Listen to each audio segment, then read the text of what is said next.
But first, another cyber attack on another major company, this time the world's largest meat processing company called JBS, and this just weeks after the Colonial pipeline attack. So what is going on? Hitesh Sheth, the CEO of Vectra, a company that detects and responds to cyber attackers, is joining us today. Good afternoon, Hitesh. Hi, Kristen. Thanks for having me on. Yes, because a lot to talk about. Hackers this time coming for our meat supply. Explain to our viewers what exactly happened. Well, look, I mean, there's a repeat pattern here that should concern all of us. It almost feels like there's a campaign that's underway, because if you kind of go back a few months, one of our water treatment facilities in the country, I think it was in Florida, was impacted. Then, energy was impacted with the Colonial pipeline. Now with the meat supply, and then if you have seen the news today, there's a steamship company in Massachusetts that got hit by ransomware as well.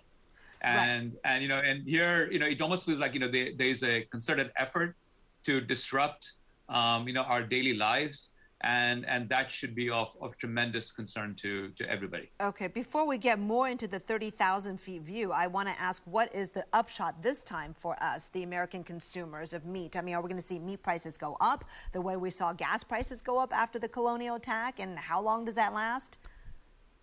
I think I think there's always a distinct possibility that whenever you have a major supply chain that's impacted, that has an impact on pricing for the average consumer.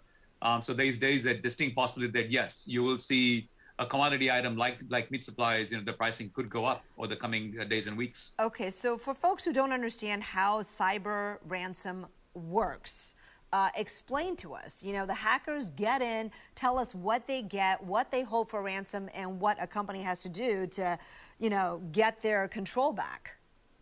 Well, look, I mean, I think the simplest way to kind of explain this would be if you just look at, like, say, you and me, right? And if we were to have ransomware that got downloaded to our laptop, and that ransomware took hold of our laptop, what it would essentially do is lock us out. And the way we would regain control of that laptop is there'll be a phone number to call, or a place to sometimes pay off with dollars and or Bitcoin. And once you do that, you get the keys to unlock your laptop at this point. Now think of that at scale, when you've got a large entity where they're not just locked down a particular laptop, but good chunks of their IT infrastructure. And so in that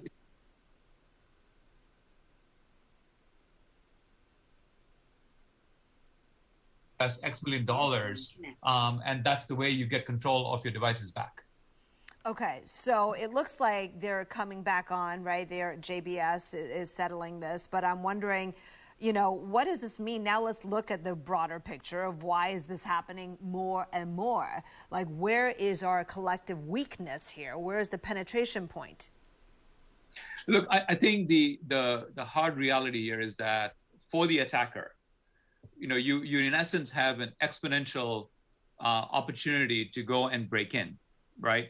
If you were to kind of put this in layperson terms, if you're protecting your house, you've got doors and windows that you try and secure. Well, when you're talking about IT infrastructure, cloud infrastructure, you've got endless ways of getting through into the infrastructure. And so, and that creates a very different problem set for us to protect ourselves against. And so the key here is to really create a mindset where you assume that some kind of breach is going to occur somewhere at some point.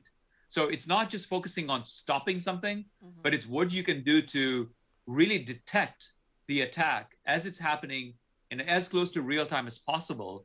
And that is really crucial. And the way technically that we should go about solving this is really having a broad-based adoption of artificial intelligence.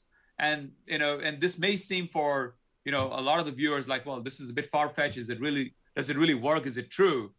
Well, the fact of the matter is, it does work. It is the most effective way of getting ahead of attacks. And for any large business that is listening to this show today, I would say to you, it's got to be part of your arsenal. If you don't have that part of your arsenal, your security posture is compromised. So JBS is saying that they're getting their, supplies back up, or getting their systems back up. What does this mean? I mean, I'm not reading a lot about it, but Did they have to pay? Is that the only way out of this? Either they had to create some kind of compromise with whoever locked their systems up, or occasionally, if you depending on the kind of ransomware that took hold here or the attack, you can find other. If you got people, if it's a garden variety kind, then there are tools available out there that will help you unlock these systems as well. But as demonstrated by the Colonial pipeline hack, more often than not, unfortunately, people end up paying. Okay, well, JBS thinks Russian criminal elements are behind this. I'm wondering, how do they figure that out? How do they trace this? How do they prove that? I think, to be perfectly candid, I think that tends to be, you look at a certain pattern of attacks and then you do attribution around it and say, okay, more than likely it originated out of Russia, right? But I do think on a broader scale, there does seem to be nation-state activity that seems to be bent on disrupting our daily lives. And I mean, it's too much of a coincidence that you've got several activities that are going on impacting different parts of what we tend to depend upon on a day-to-day basis. And there's a pattern here that's emerging, and that generally implies some kind of very organized activity and or nation state. Well, we do know that the White House is confirming that it's in contact with Russia. What do you expect will come of this type of engagement, high-level diplomatic engagement, if you will? Anything? Very little.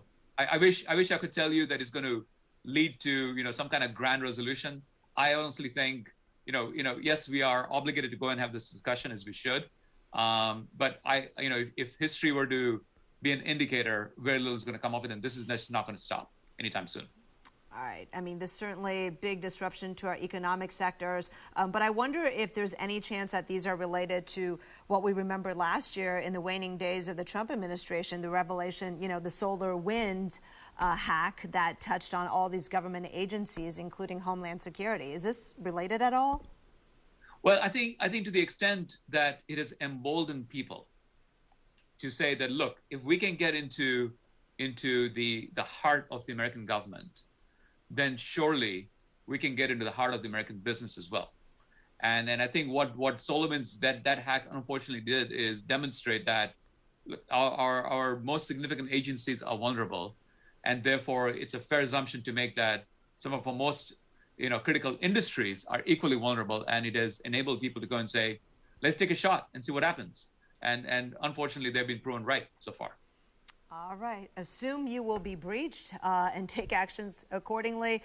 Hitesh Sheth, the CEO of Vectra, thank you so much for your time and insight today. Appreciate it. Thank you, Kristen. Appreciate it. Thank you very much.